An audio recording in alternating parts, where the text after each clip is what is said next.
My name is Katie Knickrum. I am going into my 14th year of homeschooling my children. I have 6 children. I have graduated 1, and I have obviously 5 left, ranging from 4th grade to 12th grade. We're starting our 12th year. Oh, wow. So I have an 11th grader, a 9th grader, and a preschooler. I taught public school 5 years, private school 5 years. And then when our daughter came along, a neighbor asked us, were we going to do public or private? And I said, I'm thinking home.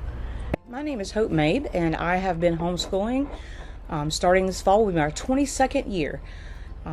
We have 4 children, and 3 are graduated, and I still have 1 left in high school. My name is Jennifer, and I have homeschooled for about 15 years. I have 2 young men who are now graduated and attending college currently.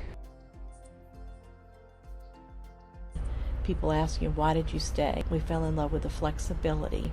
Some people stay because they want a strictly Christian education. Some stay for the freedom.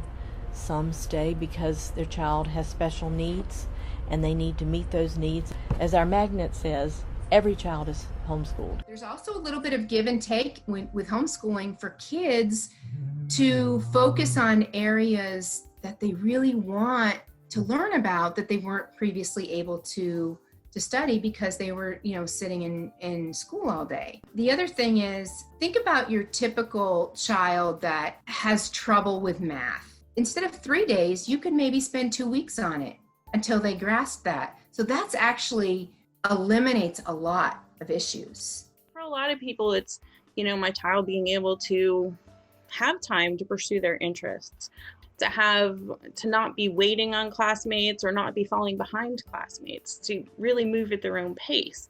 For some families, it's family relationships, or maybe being able to travel and have flexibility of schedule with their family. So, those things are important, but you have a tremendous opportunity to do it differently, to take advantage of the one-on-one, the world as your classroom, and everybody's ready at a different time to embrace that.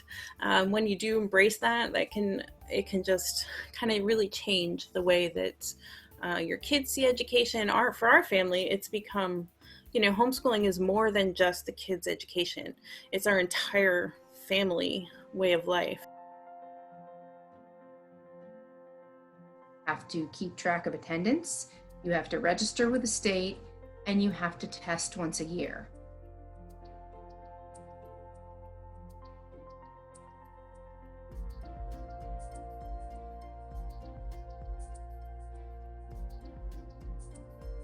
You can keep your records as detailed as you want.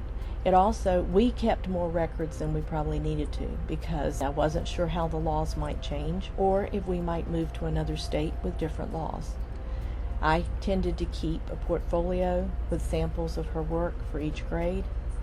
I kept the annual testing records, and I kept our attendance records.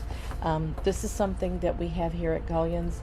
We photocopied it, and it's straight from the DNPE website.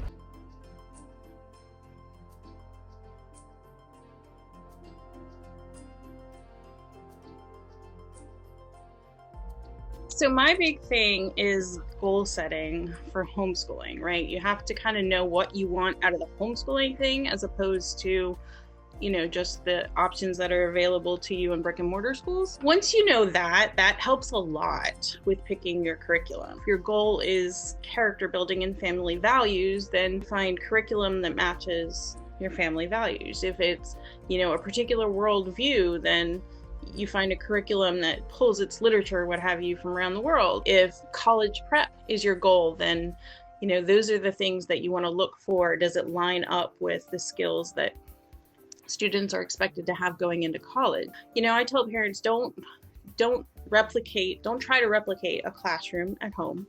And you'll probably hear that from a lot of experienced homeschoolers. It just doesn't work that way. When you're one-on-one with your kids, mentoring them and teaching them is more like the way you taught them to tie their shoes or to get dressed in the morning or, clear the table after dinner.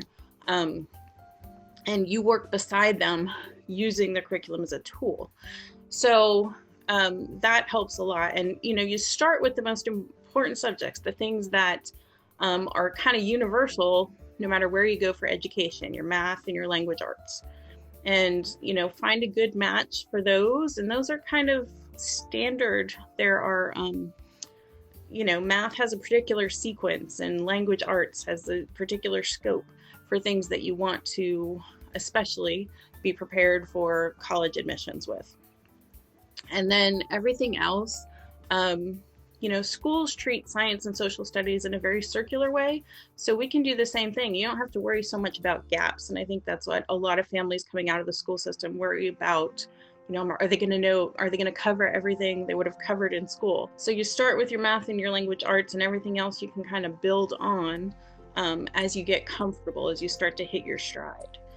It is personal choice when it comes to everything, even the math curriculum. Some want to do online, some want to do teaching textbooks.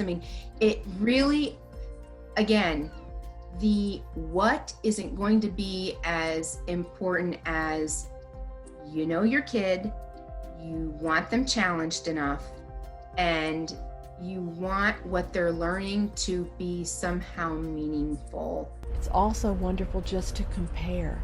One lady came in with one thing on her mind, the way she was going to do it. She sat down with the materials. She said, are there some other options? We showed her a few more options. That's why we have the tables, so you can sit down and compare. We do try to keep people a little bit further apart right now, but you sit down and you can look and you can decide, is this going to suit my child or not? Your child can come with you. Bring scratch paper. We usually can supply it. Hand them the math book. Don't write in the math book. Somebody else will need it. But they can write on the scrap paper and see if it's the way that they are going to understand. Probably even faster than that for your child, and not to spend so much time away from home. A lot of websites are available, and on those websites, they're for different curriculums, but on those websites are placement tests. All About Reading has a placement test. All About Spelling. Saxon has a placement test. Abeka and Bob Jones. There are so many options out there. When I started, there weren't that many choices. Now there are so many that it can overwhelm you.